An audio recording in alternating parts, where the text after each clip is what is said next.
Hi, my name is Chris Dunn. I am currently in Iceland and I had some field work, and so I have unfortunately, very unfortunately, I'm not able to attend the conference nor this session in person. I'm going to try to call in actually and listen in and hopefully participate in discussion, but if not, then this is my video recording and that's my only presence here. I would appreciate feedback. Perhaps you could email me or find me in some way. Just look up Chris Dunn, University of Colorado online, and you should be able to find my email address. My presentation today is the Poetics of Knowing, the Goethean Ideal, and Other Alternatives to Technological Science. So I will begin. I won't be able to finish the entirety of my paper, but I will get a good ways through it. So from a technocratic perspective, firsthand accounts and resonant human connections with place, elements of poetics, as I use the term, are easily dismissed as fluff, subjective, flowery, impractical, and thus insignificant and ignorable. The logical endpoint of seeing poetics as fluff culminates in the grandiose goals of technocrats. Tactile, visceral ways of knowing nature, the sort of knowing that resists propositional formulation, is also easily dismissible as merely anecdote or a hand-waving argument, defined in one instance as an argument that is based not on solid data or calculations, but on an extensive and often poetic description. In one way, this is understandable, as in the case of a cowboy approach toward facts, exemplified by U.S. Senator James Inhofe's presentation of a single snowball as evidence against climate change. This is the kind of ignorant anti-scientific stance that is rightfully dismissed and thus seems to justify suspicion of personal experience. Thus, while on the one hand there is an epistemological and moral necessity for direct acquaintance to inform decision-making and policy, to both ensure accuracy and inoculate against the risk of giving too much over to the technical, on the other, there is the risk of anti-scientific dogma. Acknowledging the flaws of and seeking to move beyond modern science does not thereby permit free rein in getting anything we want, to include climate change denial, flat earth cosmography, or special creation, among others. Nor do concerns about rigor in science and guarding against pseudoscience justify dismissing challenges to modern science, and thereby giving way to a destructive reductionism. It is the difficulty of walking this line and operating within this tension that I propose to navigate by offering what I here call poetics. In the following, I will be questioning concerning scientific practices. It is commonly assumed that scientific practices are neutral. A selected method is simply the best way to gain knowledge about some aspect of the world. Science, it is thought, is a methodical form of inquiry whose aim is systematic knowledge production, with little relation to the feeling embodied self. This is epitomized perhaps in remote sensing and related technologically mediated scientific practices. On the other hand, following Weber's disenchantment hypothesis, scientific practices may lead to a controlling or distancing relationship with the natural world. According to this line of thinking, the often detached objectivity of science is a flawed ethos that grounds scientific practices, particularly insofar as it lacks a substantive, intimate relationship with place and local ecologies, thus contributing toward environmental degradation. In other words, the nature of scientific practices has moral implications. How we know and engage with the world affects our sense of what the world is and how we think we ought to treat it. I will consider here the complex relationships between place, embodiment, knowledge, and ethics, particularly the tension between the detached stance of objective science and the intimate, transformative encounters with place and landscape, so integral to some other forms of science and varieties of knowing, such as indigenous knowledge or those founded on narrative or lyric. I begin to present alternatives to modern science and thus modern thought by taking a historical look at the development of forms of poetic inquiry, particularly those that emerged as deliberate responses to the emergence of modern science, by considering the work and lives of hybrid scientists like Alexander von Humboldt, Henry David Thoreau, and Goethe on the way toward an ethic of encounter and scientific practice, a wild ethic. Prior to the emergence of modern science, there was a greater unity of the moral, aesthetic, and scientific spheres. A historical consideration of the context of this development is crucial for understanding renewed possibilities for a reunited approach to comprehending and managing nature. I will begin this historical consideration with Henry David Thoreau in order to investigate the moral and historical dimensions of scientific practices as an important corrective to scientific and technological mediation. This analysis begins from a basic distinction I make between what I call poetics and technics. Technics, in an epistemological context, is exemplified by modern science, while poetics is exemplified by the myriad of alternative, usually neglected traditions developed in response to and alongside modern science, often associated with some variant of Romanticism. These ways of knowing managing, however, are broad outlines. I have unearthed many variants within a diverse body of academic literature, especially under the umbrella of poetics, or conscious attempts at integrating techniques with poetics. So, uncovering a poetic lineage. I trace out here a lineage of thought and practice by examining the three historic approaches towards scientific practice: H.D. Thoreau's, Alexander von Humboldt's, and Goethe's. Each responded to an emerging modern science by deliberately refining and integrating experience into their methods. Thoreau was many things. He is best known as a writer, nature lover, and political essayist. He has also been called a philosopher of the senses, who wrote perhaps the world's first philosophical treatment of walking. Less known is that he was not only a literary figure and philosopher, but also a professional surveyor and amateur scientist in the vein of 19th century natural historians. His descriptive contributions to ecology and anthropology are still used today. His thinking and practice developed toward naturalistic and scientific description in his later life. Nevertheless, Thoreau continued to contemplate the relationship of epistemology and environmental ethics. Like Goethe and Alexander von Humboldt, Thoreau wrote at a time when disciplinary boundaries were less defined, but in the process of quickly severing, due especially to professionalization and specialization. These forces have led to some obvious benefits, but also great costs. As such, each of these figures, along with relative contemporaries like Rousseau and Nietzsche, deliberately grapple with the emergence of modern science as a dominant way of understanding nature, independent of moral and aesthetic concerns, and how it differs from embodied humanistic forms of inquiry. Thoreau is a careful, quantitative, and skeptical surveyor. This is especially evident in his essay Cape Cod. During his travels through the region, he calculated, in combination with the prior efforts of surveyors and local first-hand accounts, the erosion rates of the shoreline in the vicinity of a lighthouse, which he concluded was about 40 feet between October and June 1855, and made projections about future shore loss to erosion. Yet he was skeptical of his own conclusions. Any conclusion drawn from the observations of a few years or one generation only are likely to prove false.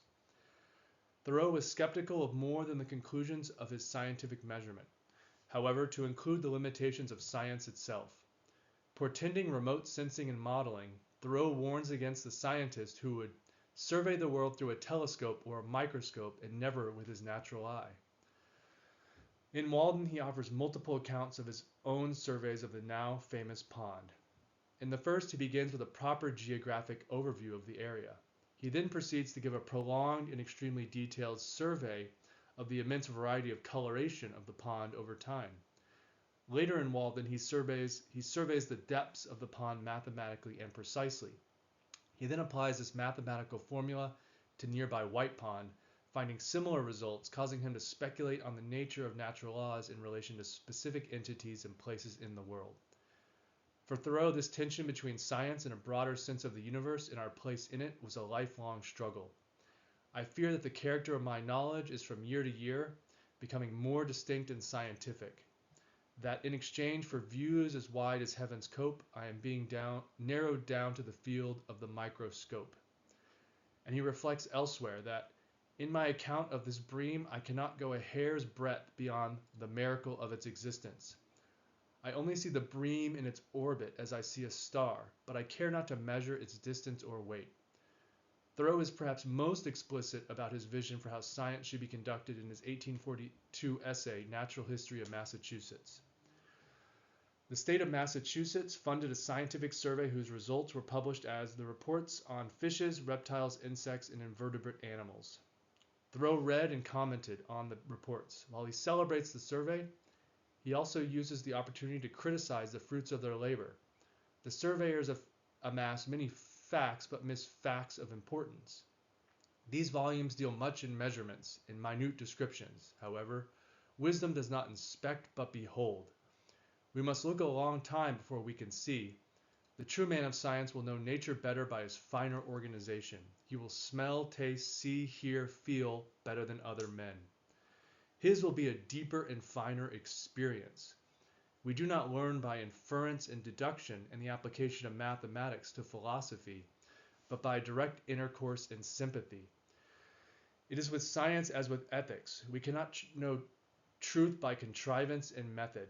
The Baconian is as false as any other, and with all the helps of machinery and the arts, the most scientific will be the healthiest and friendliest man, and possess a more perfect Indian wisdom.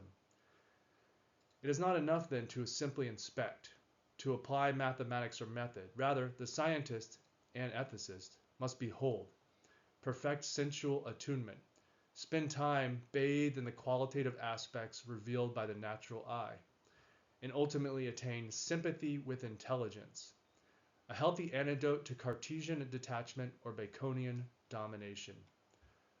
Thoreau strikes a similar tune in his more well-known essay, Walking or the Wild. My desire for knowledge is intermittent, but my desire to bathe my head in atmospheres unknown to my feet is perennial and constant. The highest that we can attain to is not knowledge, but sympathy with intelligence. I do not know that this higher knowledge amounts to anything more definite than a novel and grand surprise on a sudden revelation of the insufficiency of all that we called knowledge before. A discovery that there are more things in heaven and earth than we dreamed of in our philosophy. Thoreau thus sought to merge the scientific and the poetic, the latter dependent upon embodied engagement, epitomized by walking. A scientific practice that incorporates walking, however, is alone insufficient.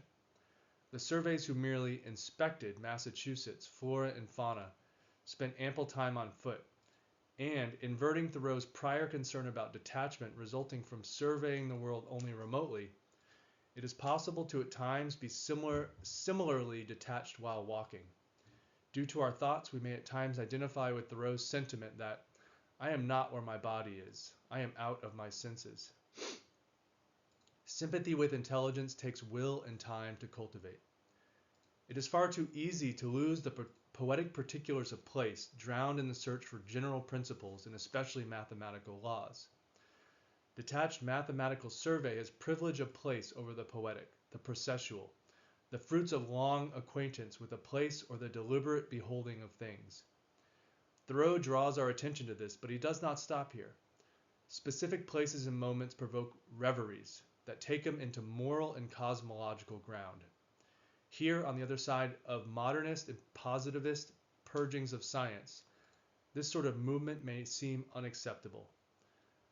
Thoreau's willingness to merge disparate approaches and forms of truth is expressed in several ways. He blends moral and scientific truth such that the life the scientist leads is itself an expression of the very truth he seeks. He likewise draws attention to the pre-theoretical poetic attachments or alienations of scientists, the poetic side of science, including mood and attunement not captured by technical papers. Many of these same themes are found in the work of Alexander von Humboldt, who, like Thoreau, struggled with the tension between Enlightenment and Romanticism. For Humboldt, as for Thoreau, and many of the world's indigenous peoples, nature and the experience of it is a moral force. Feeling what you measure. Alexander von Humboldt, the famous 19th century scientist explorer, widely credited with first conceptualizing the possibility of human-induced climate change, similarly struggled with the controlling detachment implicit in an emerging modern science, in contrast to the living presence of the natural world. Humboldt, like Thoreau, insisted on the importance of direct observation and was, significantly more than Thoreau, a careful quantitative scientist. Like Thoreau, Humboldt's work was also more akin to natural history than what at the time may have been called natural philosophy. Geographer Bernard de Barbu, which I'm definitely mispronouncing, I apologize, in his essay Mountains Between Pure Reason and Embodied Experience, provides a compelling account of a rivalry between 18th century geographer Philip Boitier and Humboldt. Boitier was a leading speculative or rational geographer who believed that landscape features could be known a priori according to rational speculation rather than empirical investigation. Humboldt mocked Boitier's armchair method to knowing the world. While Boitier's approach differs greatly from remote sensing or modeling, each of which are fundamentally empirical, both it and that of contemporary forms of remote technological measurement share an inherent distancing from their subject, along with its requisite moral implications. In seeking a holistic view of nature, Humboldt incorporated a deliberate practice of alternating between measurement and unmediated sense observation.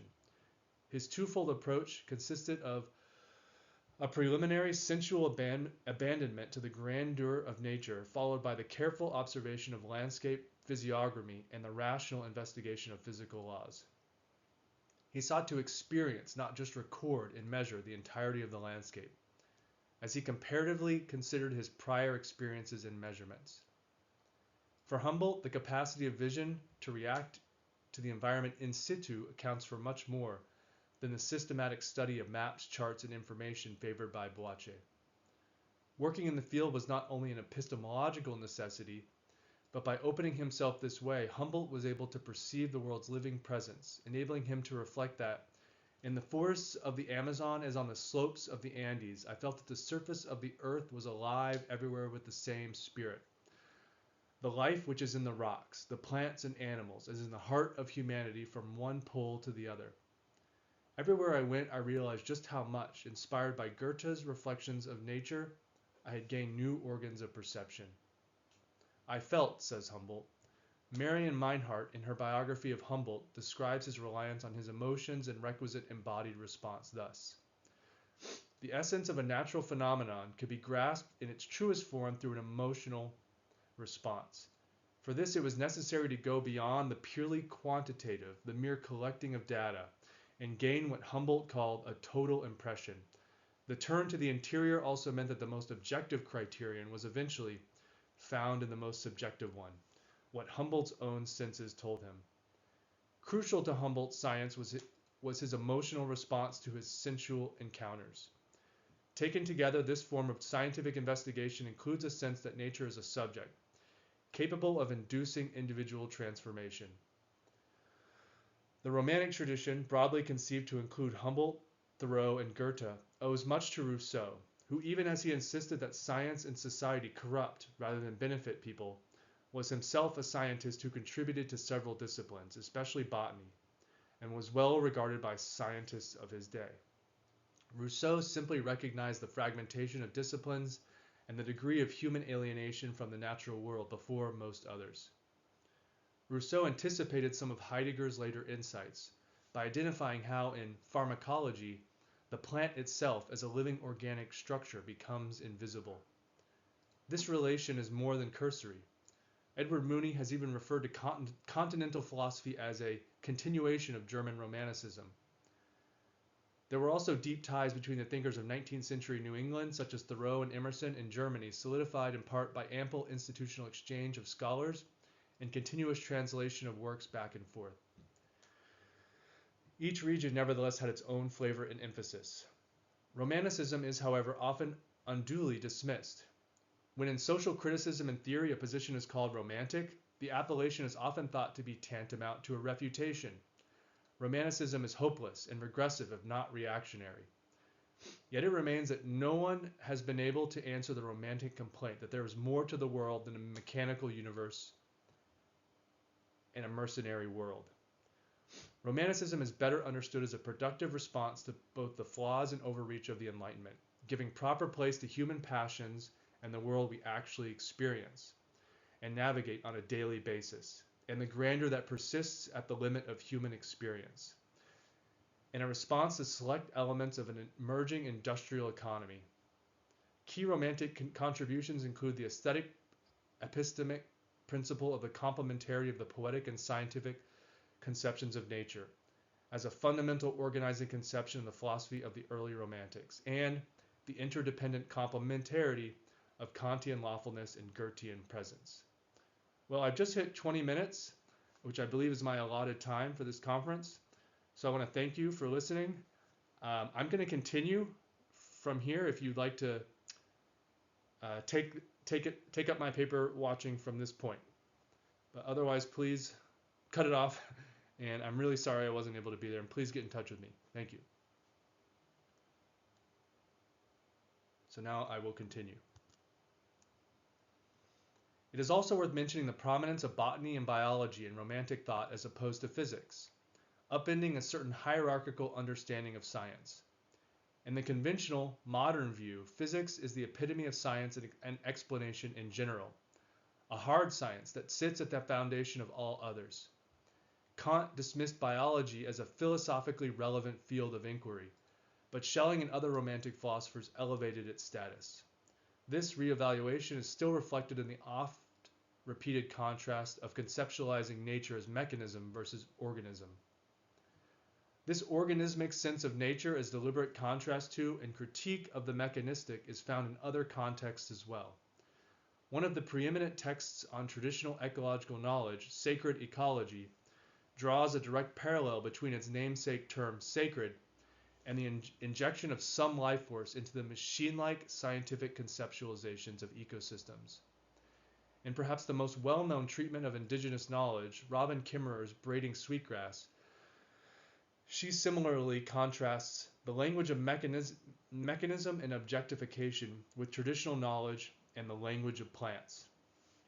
Not insignificantly, Kimmerer is a botanist, and thus her analysis of science, like Goethe's and Rousseau's, flows from this subdiscipline. Kimmerer reframes an experiment as a kind of conversation with plants. Other prominent experts on traditional ecological knowledge have argued that there really is no substantive difference between indigenous knowledge and science. This may be true if a larger perspective is taken on science to include the subvariants identified above, particularly those spawned by the Romantic tradition. By certain accounts, the Enlightenment arrived later and thus perhaps did not seep as deeply into Germany as it did in France and England, hence Germany's prominent role in Romanticism. More speculatively, some of Romanticism's key insights may have deeper roots in pre-Christian indigenous European traditions that survived as an echo beneath the waves of Christian and Enlightenment thought that washed over Europe for millennia. In any case, there are clear connections between continental philosophy, Romanticism, and many indigenous traditions. It should not be surprising, therefore, that Rousseau's solution to the enframing that makes plants invisible is also not unlike Heidegger's. Rousseau attempts to focus on the sensuous presence of things, in this case the structure of plants, as a middle way between a teleological and a modern scientific view, both of which miss the sensuous and poetic. The former would inevitably look beyond the object to God or any other transcendent principle, while the latter would look through the object to the useful properties and compounds that comprise the plant. The developments identified by Rousseau, fragmentation and alienation, were also recognized by Goethe. Thoreau and Humboldt actualized the Goethean ideal of science, which attempts to unite methodology with knowledge, emotions, and mind. However, importantly, Thoreau and Humboldt both break free from Goethe's distinct approach, modifying and expanding it for their own purposes, moving well beyond the genteel European environs in which Goethe was situated to a more immersive encounter with nature in a wide diversity of largely untamed North and South American landscapes. Thoreau in particular radically expands and democratizes Goethe's approach to nature and to the self. The Goethean ideal. Though known mainly for his literary contributions, polymath Wolfgang von Goethe was a profoundly influential thinker in his own right. Thoreau and Humboldt, as well as 20th century philosophers Heidegger and Wittgenstein, sociologist Max Weber, and many others, were all influenced to varying degrees by Goethe. Many tomes have been written on Goethe's method, tracing out its fine points, novel concepts, and contextualizing it in the history of thought, including as a precursor to Husserlian phenomenology. My studies have in turn revealed that much of Heidegger's philosophy of science is a development of Goethe's own reflections. My intent, however, is not to describe Goethe's method at this level of detail. I wish instead to provide historical context, continuing to trace out a lineage of non-technological science. The Goethean ideal has applications for contexts of management and design and opens an alternative possibility to modern thought, including modern ethics, thus buttressing the development of a wild ethic. The Goethean ideal is Goethe's scientific approach, consisting of two separate but related components: a rigorous observational method first, and second, a deliberate beholding of the world's self-transformative presence as part of or as a necessary addition to scientific inquiry. I have described above in sufficient detail the second aspect as adopted and modified by Thoreau and Humboldt. I will thus here mainly focus on Goethe's scientific method. Besides his rediscovery of the human intermaxillary bone, Goethe's best-known scientific endeavors are his morphology and re-evaluation of Newtonian optics in his theory of color. Goethe tried here to replace the new science of optics pioneered by Newton within natural history and to demonstrate the basic identity or continuity between observer and observed. Goethe attempted to capture this basic continuity when he later spoke of delicate empiricism, a phrase now often used to describe his scientific method. There is a delicate empiricism which makes itself utterly identical with the object, thereby becoming true theory. But this enhancement of our mental powers belongs to a highly evolved age. Goethe's delicate empiricism merges the moral and sensual, while it challenges our sense of theory, recalling instead that of the ancient Greeks, the beholding of an awesome spectacle, or as Heidegger awkwardly phrases it, the beholding that watches over truth.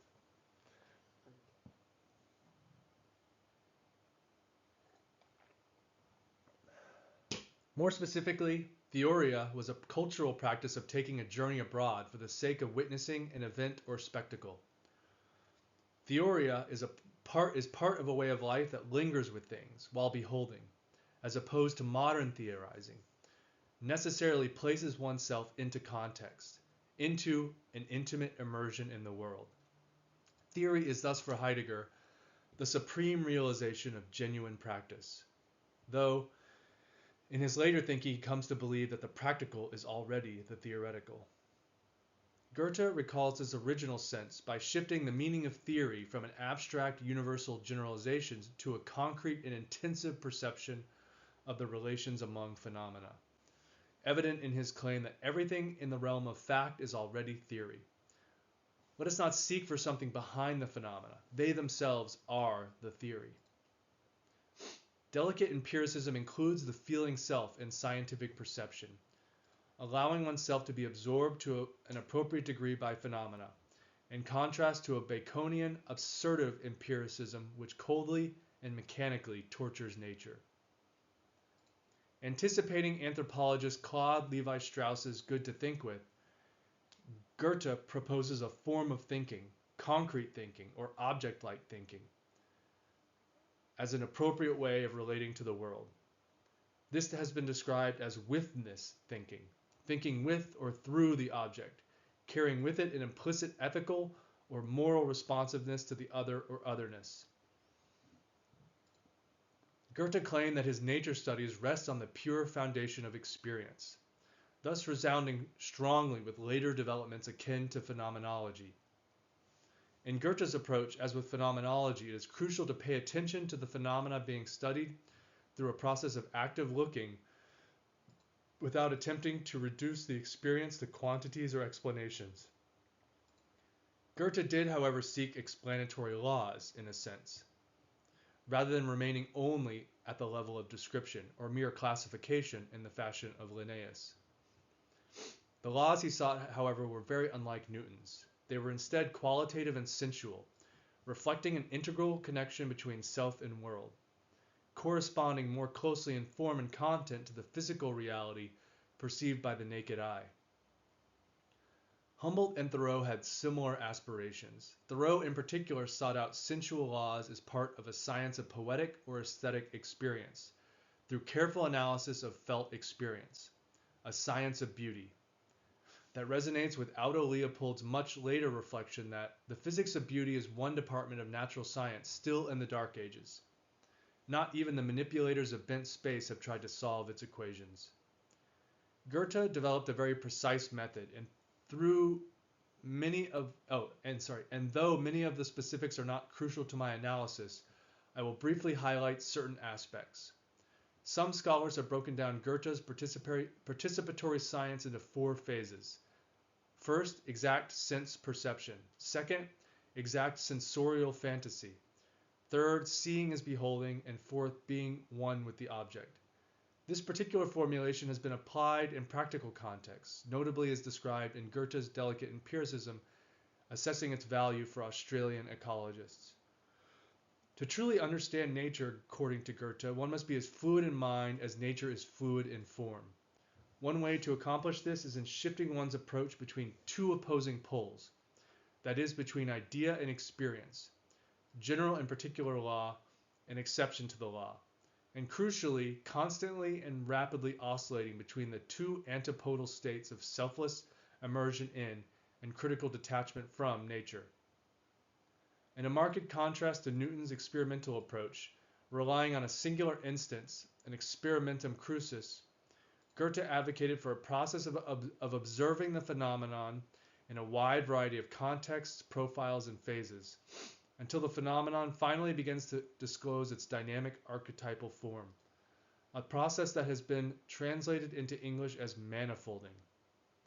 Each of these methods brought together should lead to an increasing complexity, perhaps conceived in something like a spiral form of understanding the subject of study. One of the more compelling applications of Goethe and similar poetic or manifold approaches is in medicine. Oliver Sacks's Romantic Science stands out as an exemplar. In Goethean fashion, Sacks conceives of disease in an ecological manner. Disease cannot be easily separated from how it is manifested in and embodied by the patient. Goethe himself mainly focused on light, color, and plant morphology. Others, however, including Thoreau and Humboldt and some contemporary Australian ecologists, have focused on landscapes, while similar approaches have also been used in architecture. Though certain sciences seem best suited to this manifold approach, it is not restricted to these limited applications. Goethe and Heidegger explicitly examine the basis of physics, and thus modern science more broadly. Medicine, however, is an accessible case that has clear links to ecology, resonating, for instance, with Aldo Leopold's land health. I will thus briefly turn to the example of emergency medicine as an application of a Goethean approach. One way of quickly assessing health in a wide variety of settings, including emergency medicine, is the SOAP note structure, an acronym for subjective, objective, plan, assessment.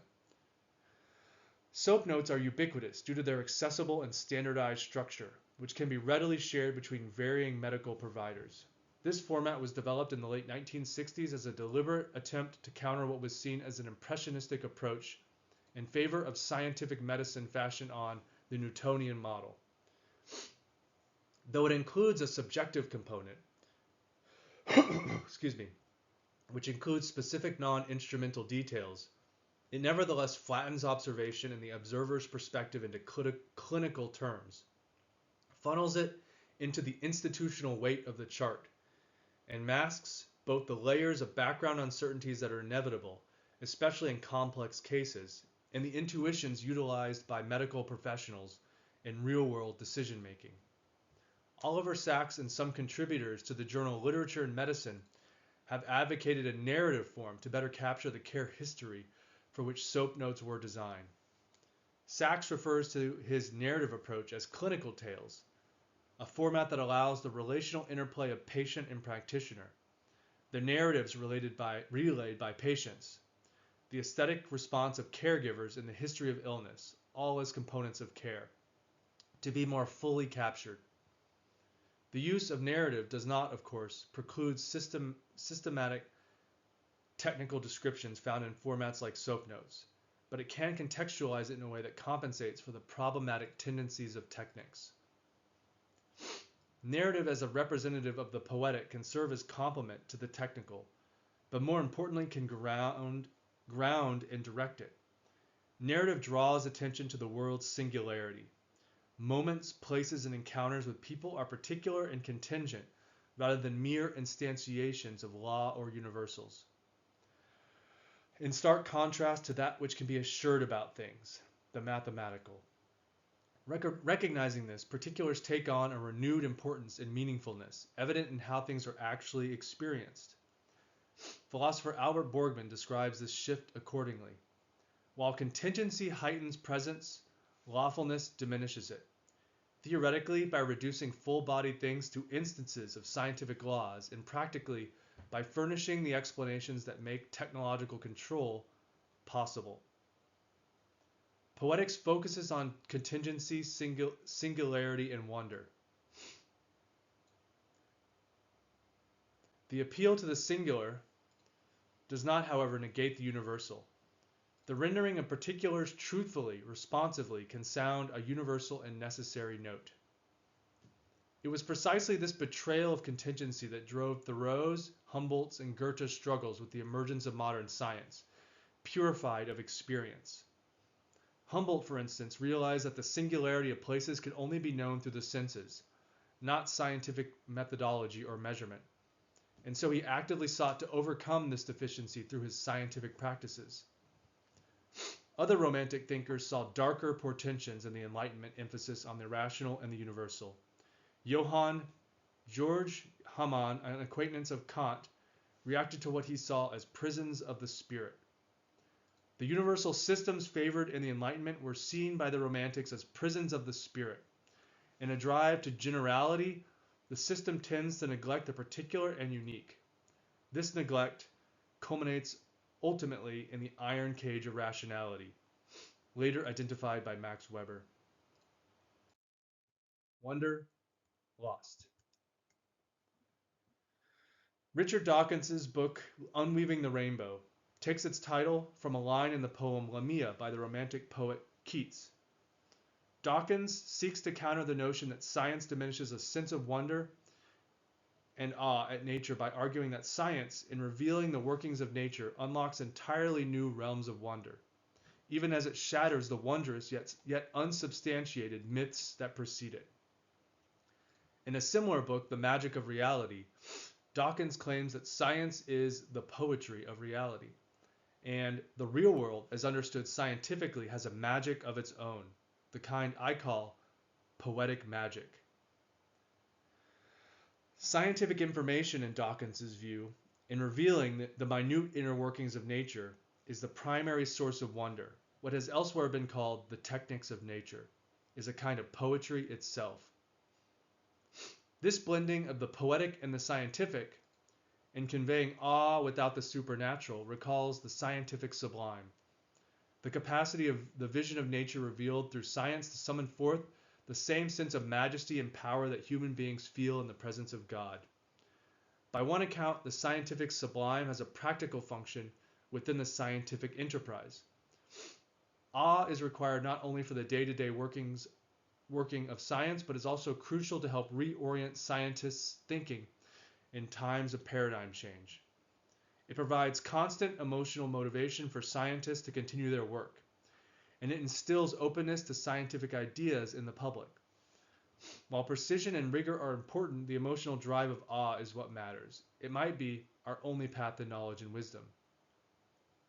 However, while awe and wonder are undoubtedly part of the scientific enterprise and are rightful responses to science's unveiling of nature's causative interconnectedness, there are significant ways that modern science is inadequate in apprehending and relating to nature, while scientific information, even when artfully conveyed, is a deficient poetics.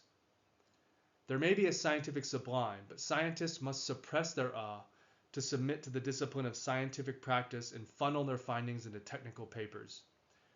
Data collection requires a degree of detached, dispassionate observation, and technical writing requires the siphoning of perception. In sum, modern science as practice and as professional literature requires that poetics must be stripped away. Dawkins's Dawkins' equivocation of scientific explanation with the source of poetic awe is akin to Kant's sense that an awareness of the moral law, an abstract universal, is on par with gazing at the starry heavens above and their sublimity and thus significance. Dawkins and Kant celebrate lawful explanation, not fully recognizing the modern propensity to reduce contingent singularity to an instance of law, thus denuding the world of presence and meaningfulness. Dawkinson's account in contrasting myth, miracle, and unscientific explanation to scientific explanation rather than with direct experience, the concern of Goethe, misses the main point of comparison. In his rendering, scientific information takes precedence over direct encounters with nature, blurring any meaningful distinction between science and nature. This is most evident when he refers to a rainbow as an illusion. Dawkins' equivocation in devaluing experience in favor of scientific reality puts environmental values on shaky ground, insofar as they can be grounded, as I believe is possible, in experience rather than reason alone. This is an integral component of Goethe's ideal. Perception is itself a basis for value. Dawkins' valuative hierarchy estranges us from place and immediacy and binds us to abstraction. The mathematical holds sway.